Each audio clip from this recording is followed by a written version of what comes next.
Before electricity lit the world, a war was already being fought over who would control it. And that war was never really about science. It was about money. The kind of money that builds empires, funds armies, and buries men who refuse to comply. Welcome to Vaultedera, the hidden stories behind money, power, and history.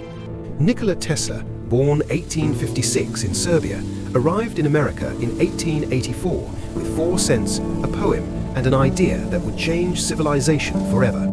He had no money, no connections, and no guarantee of success. What he did have was a vision of a world powered by invisible waves of energy. Edison hired him immediately. The offer, $50,000 if Tesla improved Edison's generators. That was real money, generational money, in 1884. Tesla delivered. He redesigned the entire generator system, increasing efficiency dramatically. Then he went to collect his $50,000 reward. Edison laughed. He said, and this is documented, "Tesla, you don't understand American humor." He paid Tesla nothing, not $1. Tesla quit that same day. But what happened next would set in motion one of the most extraordinary financial battles in the history of American industry. Tesla found backers. He developed AC current, alternating current, a system far more powerful than Edison's DC, and the money men noticed immediately. By 1895, Tesla's AC system powered Niagara Falls. It worked. The science was proven. The money was real. Now the system had to be built or controlled. Enter J.P. Morgan, born 1837. By 1900, he personally controlled 1/6 of all American railroad track, and that was just the beginning. Morgan controlled Carnegie Steel, General Electric, U.S. Steel, and dozens of railroads. His financial network was not a business, it was a system, an architecture of power. In 1895, when the U.S. Treasury ran out of gold, President Grover Cleveland called J.P. Morgan. Morgan personally bailed out the United States government. Let that sink in. Morgan arranged a syndicate loan of $62 million in gold.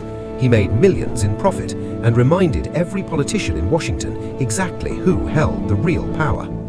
This was the world Tesla had to navigate, a world where money dictated which technologies survived, which inventors thrived, and which dreams were quietly buried. In 1900, Tesla requested a meeting with J.P. Morgan. He had a proposal, one he believed would transform global communication and energy forever. Tesla presented the plans for Wardenclyffe Tower, a 187-foot tower on Long Island capable of transmitting wireless electricity and communications across the Atlantic. The science was extraordinary. The tower would use Earth's own electrical resonance as a conductor, potentially providing free global wireless power for everyone. And here is where history pivoted on a single question. Morgan reportedly asked Tesla, "Where do we put the meter? Where is the billing system? Where is the profit?" Tesla had built a technology for humanity. Morgan was thinking about a business model. These were two completely different operating systems, and only one of them controlled the money. This is a timeless pattern in financial history. The inventor sees the possibility, the financier sees the profit margin, and when those two visions don't align, the money always wins. Despite his concerns, Morgan agreed. He invested $150,000, the equivalent of over $5 million today, but he demanded 51% control of Tesla's patents. Construction began immediately. The tower rose from the flat Long Island landscape, a monument to human ambition funded by the most powerful banker in America. By 1902, the tower stood complete. Tesla called it the World Telegraphy Center. He believed it would make him and Morgan the most powerful men in the history of communication. Tests were extraordinary. Tesla recorded transmission signals reaching hundreds of miles. The physics worked. The system was real. History was being made in a brick laboratory on Long Island. Tesla's vision was global access. Connect every human on Earth to a web of free information and energy. No middlemen, no meters, no gatekeepers, just the signal and the receiver. Then, Guglielmo Marconi beat Tesla to the punch. In December 1901, Marconi transmitted a wireless signal across the Atlantic, and the world's press gave him all the credit. Historical record shows Marconi used 17 of Tesla's patented principles. In 1943, the US Supreme Court confirmed Tesla as the true inventor of radio, but that was decades too late. Morgan watched the Marconi years with calculated interest. If Marconi could transmit wirelessly, why did he need to keep funding Tesla? The competitive calculus had shifted entirely. Behind the scenes, Morgan began quietly redirecting capital. It was not dramatic, it rarely is in high finance. Money simply stops moving towards you, and the world you were building begins to slow. Tesla began writing to Morgan urgently, dozens of letters. His laboratory costs were mounting, workers needed wages, equipment needed upgrading, he needed more capital to continue. Morgan's responses were brief, formal, and final. He wrote, "I have gone over with you very carefully all the reasons why I cannot make any further advances. The funding was over." That letter, now preserved in the Library of Congress, is one of the most significant financial documents in technological history.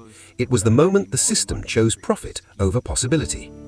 Construction halted, the workers left, the tower stood silent, a monument not to failure, but to the question every society must answer: who decides which future gets funded? To understand what happened to Tesla, you have to understand how the electrical system was built, not as a public utility, but as a privately controlled profit architecture. By 1900, Morgan's financial network controlled the majority of American electrical infrastructure. He did not invent electricity, he monetized the system that delivered it. The meter was the key insight. You could not own electricity, but you could own the delivery system, the infrastructure, the billing mechanism.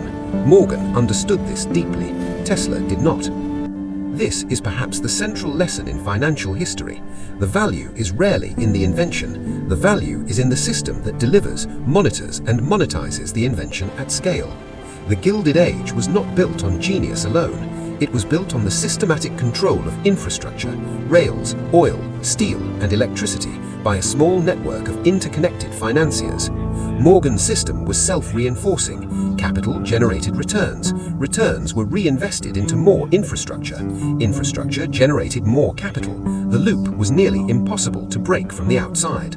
General Electric, formed by a Morgan-engineered merger of Edison's company with competitor Thomson Houston, became one of the most valuable corporations in American history. Stock certificates became the new currency of power. While Tesla experimented with electricity in a Long Island laboratory, Morgan moved through an entirely different world, the world of capital markets, where the real rules of power were written daily. In 1907, a financial panic threatened to collapse the American banking system. President Theodore Roosevelt, one of the most powerful men in the world, had to beg J.P. Morgan for help. Morgan locked America's most powerful bankers in his library for 6 days and personally organized the bailout. He was not elected, he held no government title, he simply had the money and the network. This is what made Morgan dangerous to idealists like Tesla. Morgan did not hate Tesla's ideas, he simply could not profit from them in the way his financial system required. Edison's DC system, ironically, was easier to meter and monetize locally. Tesla's AC system was more powerful, but its efficiency threatened to reduce the number of profitable infrastructure points. By 1910, the electrical infrastructure of America was one of the most profitable investments in world history, not because electricity was scarce, but because the delivery system was systematically controlled. Tesla died with $2,000 in savings after giving the world AC power, radio, X-ray technology, and the foundations of modern wireless communication. The system he powered made billions for others. Every light you see tonight, every phone you charge, every electric vehicle on the road, they all trace their lineage directly to the system Nikola Tesla built and J.P. Morgan funded. The modern electrical grid is the single largest machine ever built by human beings, and the business model that powers it, metered, infrastructure-controlled delivery, was designed in the 1890s. History shows us this pattern repeats. The brilliant inventor, the powerful financier, the question of who owns the system. The answer has always determined who controls the future. From Tesla to the internet to renewable energy to artificial intelligence, the same structural dynamic repeats. Innovation is funded, the funder takes control, the system becomes the asset. In 2023, the top 5 technology companies held over 300,000 active patents. The lesson of J.P. Morgan and Tesla was learned very well by those who came after. In 1943, just months after Tesla died alone in a New York hotel room, the U.S. Supreme Court reversed the Marconi decision. Tesla was declared the rightful inventor of radio, posthumously, after decades of poverty. Tesla spent his final years in room 3327 of the New Yorker Hotel.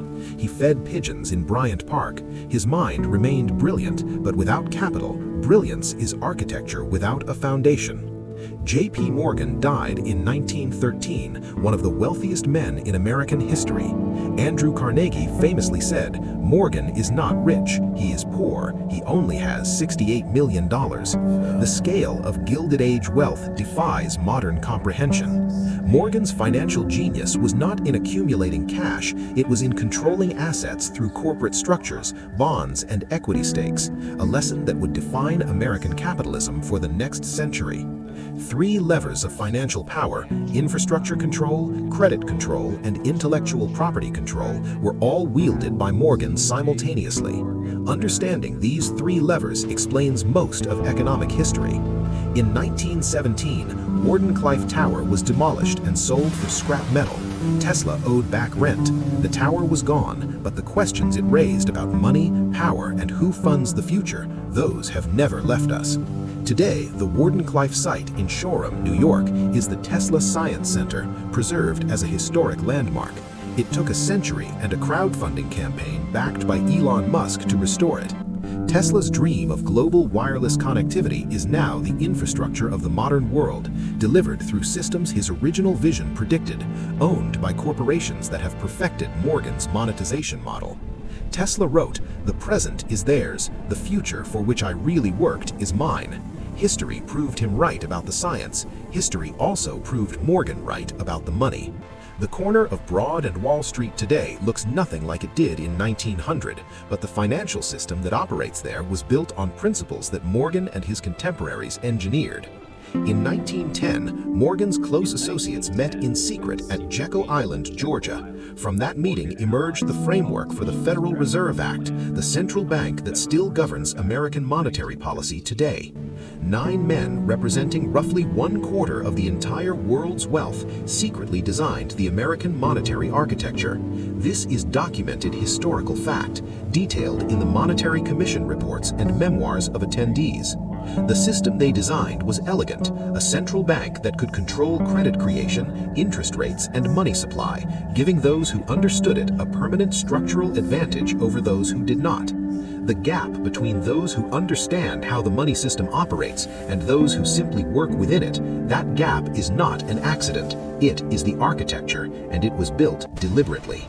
In every major financial crisis in American history, 1893, 1907, 1929, 2008, the entities with access to the deepest credit systems were protected. The individuals and small businesses at the edge were not.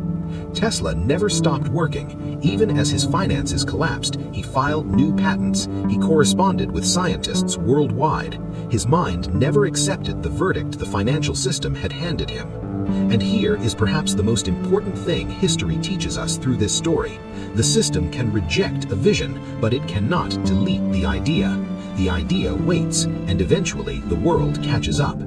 Every technology in your home today traces a direct line to Tesla's patents. AC motors, fluorescent lights, radio, remote controls, the foundations of radar, wireless power transfer. He built the modern world twice.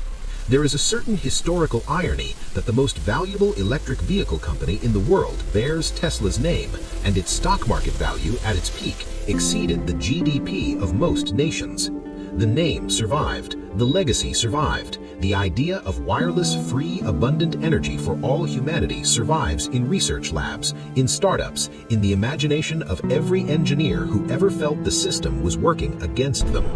The world Tesla powered, the system Morgan structured, 2 visions of what electricity could mean, one for humanity, one for capital. The tension between them still shapes every energy debate happening today.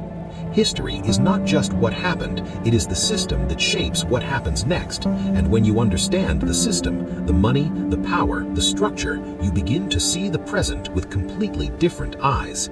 Tesla stood at the base of that tower and believed he was looking at the future of humanity. He was right. He was simply wrong about who would control it and on what terms. Morgan was not a villain in this story. He was a product and a master of his system. He funded innovation when it served capital and withdrew when it did not.